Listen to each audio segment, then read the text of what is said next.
I have no idea what the hell happened where some difference in Deebo's mind became irreconcilable. And we've all been sleuthing it out all week long. What is your 2 cents on the subject matter? Well, I think the simplest one is he's just making this rather garish power play just to get paid by the Niners, and that it's all smoke, and that he's throwing a fit, and he's putting messages out, and just he sat there and he watched everybody get paid at his position, and kind of came late in the season, well after Tyreek got paid and Devontae.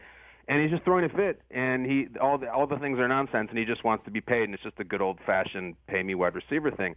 The other thing is just something deeper, right? That he sees himself as this other position, and he doesn't like how he's being used. Look, I've heard maybe he doesn't like Trey Lance. I've heard all kinds of things. All I know is that if I'm trading for him and somebody sends the Niners everything not nailed down to get Deebo Samuel, I don't want him showing up and saying, I'm a wide receiver. I play the X out there. No, I want him to play Deebo. Right. I want him to do the whole Deebo thing. So if he has some sort of feelings or prerogative that it's his right that I am a classical wide receiver and don't use me up in the backfield, I'm not interested. That's part of the degree of difficulty here, because you have to get permission from the 49ers to talk to him, because it's so rare you want to talk to a wide receiver to acquire him, and the first question isn't, how much, or that question is how much. It's not about money. It's about how much would you be willing to let us use you at running back, and it's not because he's not a good wide receiver. He's actually a very talented wide receiver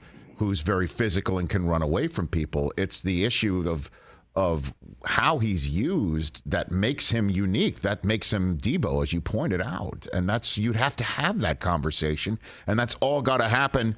And the minute the Niners actually give permission to speak to him, kind of gives up the play that I think they're going to make, which is call him up Thursday night and go, well, the draft has started, and you're still with us because we're not giving you up. I know you saw Devontae get what he wanted, and you saw Tyreek get what he wanted, but what we want is what we hope you want now, because you're still here, Yeah, I've always said that draft picks are just scratchers. They're very appealing and they're fun, and you have a bunch of them and they feel like money until you start getting the penny out and scratching them off, and oh my gosh, this one didn't work, this one didn't work, this one didn't work. Sometimes none of them work. The real players are real cash money in your hands. Deebo Samuel is a proven star, however expensive he might be.